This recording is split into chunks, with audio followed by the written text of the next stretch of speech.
выдвинуты общественными организациями и политическими партиями для включения в состав общественной палаты. На 11 мест у нас было более 40 человек.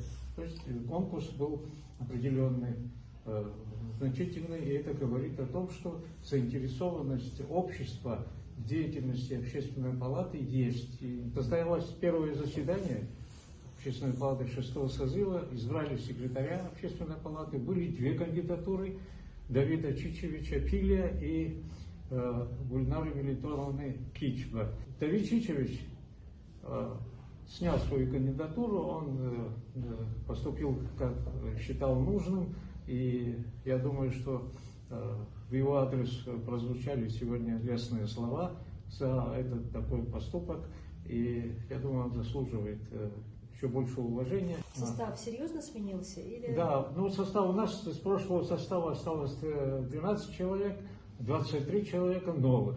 У нас есть и молодежь, и прочее, разброс большой, и я думаю, что все слои общества, они как бы находят свое отражение в общественной палате.